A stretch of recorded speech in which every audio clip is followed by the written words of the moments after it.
ये क्वेश्चन 2017 में paper second में आया हुआ है। यदि आपको आरसी सर्किट का थोड़ा सा भी नॉलेज है और लॉस इन एनर्जी कैपेसिटर वाली क्वेश्चन में कैसे निकालते हैं, तो ये क्वेश्चन मेरे हिसाब से आसान है। फर्स्ट वाला तो बहुत आसान है, सेकंड वाले में थोड़ा सा पेशेंस चाहिए। देखिए, इस क्वेश्चन में सबसे पहले कंसेप्ट क्या है, आपको याद है लॉस इन एनर्जी कैसे निकालते थे? लॉस इन एनर्जी याद करो, work done by the battery. अच्छा, work done by the battery कैसे निकालते थे? जो भी बैटरी चार्ज को फ्लो करवाएगी इनटू उसके across potential difference Q into delta V minus change in potential energy, किसमें? कैपेसिटर में। तो इस क्वेश्चन में प्रोसेस 1 में बोला जा रहा है कि एक बैटरी है, रेजिस्टेंस है, कैपेसिटर है, इसको स्विच को हमने क्या कर दिया? क्लोज्ड। यहां से चार्ज निकलेगा, करंट फ्लो होगी, इस पर चार्ज आएगा। कब तक? जब तक कि स्टेडी स्टेट ना आ जाए। स्टेडी स्टेट में ये फुल्ली चार्ज होता है, इस पे करंट फ्लो होना बंद हो जाता है। कितना चार्ज आता है याद करो जरा, इसका पोटेंशियल डिफरेंस इसके क्रॉस इक्वल हो जाएगा CV0। आरसी सर्किट की आप लोगों ने स्टडी की होगी। इस क्वेश्चन में एनर्जी स्टोर की बात करूं तो यहां पे एनर्जी स्टोर कितनी आ रही है? Half C into V0 square. इसी को नाम दिया है energy store in a capacitor. कितना दिया है इस क्वेश्चन के अंदर? EC। इसी चीज को बोला जा रहा है EC। Work done bye the battery की बात करूं मैं यहां पर, वर्कडन बाय द बैटरी, तो यहां से चार्ज कितना निकला? Q और पोटेंशियल डिफरेंस, तो यहां पर ये हो जाएगा CV0 square. Loss in energy, यहां पे लॉस इन एनर्जी इस क्वेश्चन के अंदर दिया है ED, क्वेश्चन नंबर 15। तो लॉस इन एनर्जी कैसे निकालेंगे? इस वर्क में से इसको माइनस करेंगे, इस वर्क में से इसको माइनस करेंगे तो CV0 square minus half CV0 square, ये कितना बचेगा? CV0 स्क्वायर बाई 2, और इसी को नाम क्या दिया? ED। अब हमें इनमें रिलेशन देखना है। देखो, EC और ED में ये भी उतना ही है, सेम है, तो EC is equal to ED आएगा। इसलिए आंसर कौन सा हो गया? जरा आंसर टैली कराओ। इसमें आंसर हो गया ए आंसर राइट है। देखो, आसान क्वेश्चन था। अब सेकंड वाला क्वेश्चन, यदि आपके कंसेप्ट क्लियर है कि work done by the battery कैसे निकालते हैं, energy store in a capacitor कैसे निकालते हैं, तो इसमें कोई प्रॉब्लम नहीं है। क्वेश्चन बस पढ़ते जाओ और करते जाओ। सो प्रोसेस सेकंड में पहले केस में क्या बोला जा रहा है, सोचो। यहां पे जो बैटरी है इसका पोटेंशियल डिफरेंस V0 बाई 3 किया, और किस टाइम पर हम देख रहे हैं? Time is greater than RC। ये time constant T is very very greater than RC, मतलब हम लोग यहां पर बहुत टाइम बहुत बड़ा है तो स्टेडी स्टेट मान सकते हैं। स्टेडी स्टेट में इस पे चार्ज कितना आएगा? इसका कैपेसिटेंस इनटू पोटेंशियल डिफरेंस। तो अब बताओ, इसमें एनर्जी स्टोर कितनी होगी? इनिशियल थी 0 और अब कितनी हो गई? Half C into V0 by 3, half QV भी कर सकते थे आप, आपके ऊपर है। और यहां पे work done by the battery की बात करूं तो इससे चार्ज कितना आया है? बताओ जल्दी से। इससे चार्ज हुआ है CV0 बाई 3 निकला हुआ है, और यहाँ पे पोटेंशियल डिफरेंस कितना है? V0 बाई 3, तो ये हो गया CV0 स्क्वायर बाई 9। और लॉस इन एनर्जी पूछा जाए, इसी को नाम क्या दिया गया है? इस प्रोसेस में आप लोग मान जान लेते हैं ED1। इस क्वेश्चन में क्या निकालना है? सारी प्रोसेस में loss in energy, total loss in energy निकालना है। तो हम क्यों ना इसमें निकाल लें, इसमें निकालें, इसको निकालें, सबका सम कर दें। तो फर्स्ट वाले में कितना आ रहा है? Work done by the battery में से इसको माइनस करना है, तो CV0 स्क्वायर बाई 9 माइनस ये कितना हो गया? CV0 स्क्वायर बाई 18, और इसको माइनस करोगे तो ये कितना बचेगा? CV0 square by 18। ठीक है ना? ये हो गया लॉस इन एनर्जी। किस वाले में? फर्स्ट केस में। सेकंड केस में क्या बोला जा रहा है कि इसको डिस्चार्ज नहीं किया, इतना ही चार्ज है, बस इसका पोटेंशियल डिफरेंस को हमने बढ़ा दिया। कितना बढ़ा दिया बताओ जल्दी से? इसको इंक्रीज करके 2V0 बाई 3 कर दिया। अब सोचो, यदि इसका पोटेंशियल डिफरेंस इंक्रीज होगा तो इससे एक्स्ट्रा चार्ज निकलेगा, मतलब इस पर फाइनली चार्ज कितना आएगा? C2V0 बाई 3, ये चार्ज आ गया। अब इस क्वेश्चन में देखो, पहले से था अब इतना आ गया। मतलब यहां पे यदि मैं loss in energy sorry change in energy की बात करूं तो बाद में एनर्जी कितनी हो गई हाफ सी और इसका potential difference 2v0/3 whole square. बाद में इतनी हो गई, इनिशियली कितनी थी ये वाली cv0² 3 जा 9 2 जा 18। तो जरा इसको जरा कैलकुलेट करो कितना आएगा ये, देखो जरा। तो डेल्टा यू इनमें से हाफ cv² कॉमन ले लो तो अंदर कितना बचा 4/9 माइनस ये कितना हो गया 4/9, 1/2 कॉमन ले लिया तो ये हो गया 1/9। तो ये कितना बच रहा है, ये हो गया 4 - 1 3 से ये 3 बार कैंसिल हो जाएगा cv0²/6। अब मैं बात करूं work done by the battery.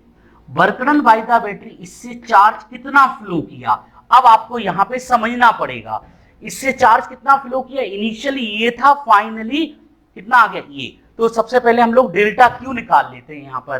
तो यहां पर इस क्वेश्चन के अंदर डेल्टा क्यू कितना आएगा, बाद में चार्ज कितना हो गया 2cv0/3 और इनिशियली चार्ज कितना था ये वाला बोलेंगे हम लोग, तो ये है cv0/3। तो इसमें से माइनस करोगे तो ये cv0/3 आ जाएगा। तो work done by the battery हो जाएगा, जल्दी बताओ कितना हो जाएगा। डेल्टा क्यू कितना है cv0/3 और यहां पे पोटेंशियल डिफरेंस कितना है 2v0/3 तो ये कितना हो जाएगा 2cv0²/9। तो लॉस इन एनर्जी ED2 कितना आएगा सोचो। Work done by the battery में से चेंज इन पोटेंशियल एनर्जी को माइनस करें तो 2cv0²/9 minus cv0²/6 equal to, इनमें से एलसीएम कितना आएगा 18, 9 2 जा 4 4cv0² माइनस ये हो जाएगा 3cv0²। तो ये कितना बच गया ED2 आ रहा है 1/18 cv0²। ये आ गया ED2। Loss in energy in second process, loss in energy in first process ये आ रही है। अब हम थर्ड वाला प्रोसेस देखते हैं। क्वेश्चन में क्या बोला जा रहा है कि इस पे इसको विदाउट डिस्चार्ज, मतलब इस पे जितना चार्ज है उतना तो रहेगा, इसके बाद फिर से इसका इंक्रीज करके कहां तक ले गए हम V0 पर। तो अब बताओ केस थर्ड में क्या हो जाएगा। सिचुएशन थर्ड में इसको इंक्रीज करके V0 पे ले गए, ये रेजिस्टेंस है, यहां पर ये कैपेसिटर है। अब बताओ इस पे चार्ज कितना होगा, इस पे फाइनली चार्ज cv0, तो चेंज कितना हुआ, मतलब यहां से बैटरी से कितना चार्ज निकला, कैसे निकालोगे। बाद में हो गया इतना फाइनल और इनिशियली कितना था यहाँ पे 2cv0/3। तो 3 यहां पे जाएगा 3 माइनस, तो ये बचेगा 1/3 cv0। बेटा समझ में आ रहा है, बस यही पेशेंस रखना है। आपके कंसेप्ट क्लियर है तो करते चले जाओ। Work done by the battery कितना potential difference into delta Q, potential difference कितना है V0 और डेल्टा क्यू कितना आ रहा है 1/3 cv0। तो ये कितना हो जाएगा 1/3 cv0²। ठीक है बेटा। अब यहां पे चाहिए हमें डेल्टा यू। डेल्टा यू कैसे कैलकुलेट करोगे, बाद में एनर्जी कितनी हो गई हाफ cv², इनिशियली कितनी थी बताओ जरा। यहां पे इनिशियली एनर्जी कितनी थी बताओ, यहां पे कौन सा वाला लेना है हमें, यहां पर ये वाली थी इनिशियली एनर्जी। चेंज कितना हुआ था ये cv0²/6। तो बेटा यहां पे एलसीएम कितना आएगा 6, 3 माइनस 1 कितना होता है 2, तो 2cv0²। तो ये हो गया 1/3 cv0²। तो वर्क लॉस इन एनर्जी, इसमें से कहीं कुछ गड़बड़ हो, एक मिनट कैलकुलेशन देखना जरा, कोई गड़बड़ है कैलकुलेशन। यहां पर पोटेंशियल एनर्जी कितनी स्टोर हो गई, स्टोर चाहिए मुझे, एक्चुअली में ये गड़बड़ किया है, ये स्टोर करो पोटेंशियल एनर्जी। देखो चेंज चाहिए ना, फाइनल ये है, इनिशियल कितनी है, इसके लिए इनिशियल ये है, तो half C into V²। 2v0 by 3 whole square.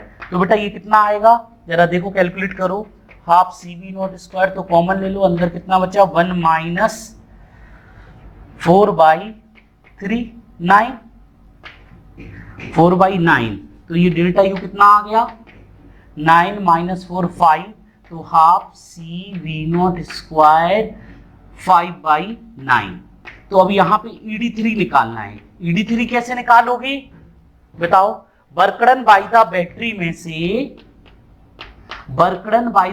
में से इसको चेंज इन पोटेंशियल एनर्जी को माइनस करोगे, हाफ CV0 स्क्वायर 5/9, जरा माइनस करके देखो, हाफ CV0 स्क्वायर ब्रैकेट में क्या बचा 1 माइनस 5/9 नहीं, जब हाफ कॉमन लोगे तो 2 बचेगा यहाँ पर, तो ये बचेगा हाफ CV स्क्वायर ले लिया, 2 का ऊपर नीचे तो 2/3, ये हो गया 2/3।